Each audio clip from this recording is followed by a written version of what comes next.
এখন আমরা ইসলাম তো দেখি নাই, দেখেছি? তবে ইসলাম দেখি নাই একটু আমরা দেখাতে পারি যে 5ই আগস্টের পরে তখন প্রশাসনিক কাঠামোগুলো ভেঙে পড়েছিল না? তখন প্রশাসনিক কার্যক্রম ছিল সর্বত্র। বাংলাদেশ একটা বিভিন্ন এলোমেলো অবস্থায় চলছে। তখন আমরা কি দেখেছি? তখন ইসলাম এবং উলামায়ে কেরাম এবং দেশ প্রেমিক তখন তারা দেখেছে যে এই দেশকে আবার গ্রাস করার জন্য আমাদের যে পাশে বন্ধু দাবি করে সব সময় আমাদেরকে চুষে খেয়েছে, নাম বলা কি আর প্রয়োজন হয়? তারা তো এরকম সবুজ চক্ষু দিয়ে তাকিয়ে আছে যে কোন সুযোগে তারা বক্তব্য দিবে।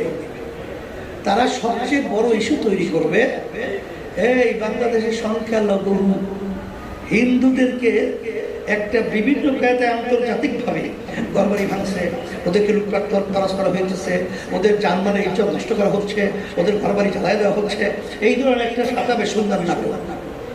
তখন আমরা কি দেখেছি?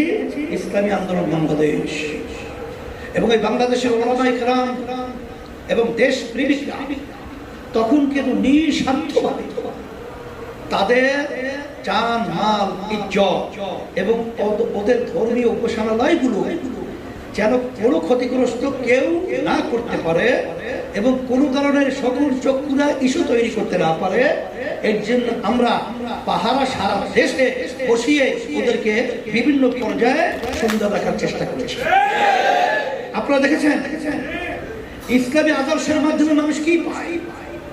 যখন সারা দেশ অশান্তির আগুনে বিভিন্ন জায়গায় বিভিন্ন অশান্তির আগুনে ধাউ ধাউ করে চলছে, যখন কোনো প্রশাসন ছিল না, তখন ইসলামী আন্দোলন বাংলাদেশ সহ এই সরকার, বর্তমান অন্তর্বর্তীকালীন সরকার শপথ নেওয়ার আগেই তখন আমরা কিন্তু সারা দেশে মানুষের কষ্ট লাঘবের জন্য আমরা ট্রাফিকের সিগন্যালের দায়িত্ব পালন করেছি। আপনারা তো বলছেন যে আমাদের কার্যক্রমের মাধ্যমে ভারতের আনন্দবাজার পত্রিকা সহ বিভিন্ন মিডিয়া আমাদের এই যে কার্যক্রমটা, এই খেদমতটা, এটা কিন্তু তারা ওখানে প্রচার করতে বাধ্য হয়েছে। আর তখন আমরা কি দেখেছি? তখনও মা বলছিল আজকে কয়েকদিন পর্যন্ত আমার সন্তান আমাকে মা বলে ডাকছে না। মায়ের কলিজার ভিতরে আগুন ধাউ ধাউ করে চলছে। হাজার হাজার মায়ের কোল সন্তান হারা হয়েছে। প্রায় 500-র উপরে মানুষ, ছাত্ররা তারা চক্ষু হারিয়েছে, পঙ্গু হয়েছে। ওই সময় এখনো রক্তের দাগ শুকায় নাই। আর ওই সময় এই দেশের মধ্যে কিছু ডাকাতরা, কিছু চাঁদাবাজরা তখন ডাকাতির জন্য, চাঁদাবাজির জন্য রাস্তায় নেমে ঘাট দখল করেছে, স্কুল দখল করেছে, ওদেরকে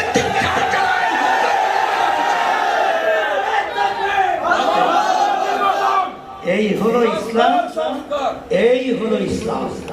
আর এই হলো ফ্যাসিস্ট এবং জালেম এবং স্বার্থান্বেষী মহলদের চরিত্র। ইসলাম আর কিছু দেখাতে না পারলেও একটু তো দেখাতে পারছে, একটু তো দেখাতে পেরেছে। কথা ঠিক না ঠিক?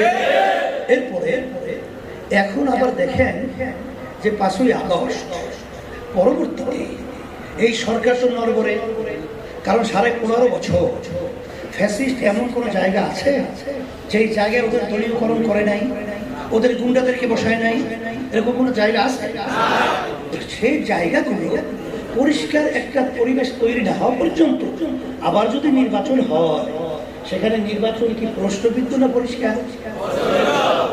এই যারা নাকি নির্বাচন জন্য পাগল হয়েছেন তাদেরকে প্রশ্ন রাখতে চাই, আপনারা নির্বাচন চান, ক্ষমতায় যাবেন, ক্ষমতায় যাওয়ার পরে কি করবেন? সিগন্যাল তো আগেই দিয়ে দিয়েছে। সারা দেশের ভিতরে কারা লুট করছে, কারা চাঁদাবাজি করছে, কারা ঘাট দখল করছে, কারা স্টেশন দখল করছে, কারা বিভিন্ন কায়দায় কায়দায় অশান্তি তৈরি করছে, এটা আমরা বাংলাদেশের মানুষ দেখতেছি, দেখছি। এখন বলতে পারেন যে ব্যাপার কি, আপনারা নির্বাচন চাচ্ছেন, এখন পর্যন্ত আপনাদের দলীয় লোকদেরকে নিয়ন্ত্রণ করতে পারেন নাই, আপনার ক্ষমতায় যে কি করবেন? আরো লুটতরাজ বাড়িয়ে দেবেন, আরো তাদেরকে সুযোগ দিবেন। এটা বাংলাদেশের জনগণ এখন দেখে ফেলেছে, এটা আমরা বুঝে ফেলেছি।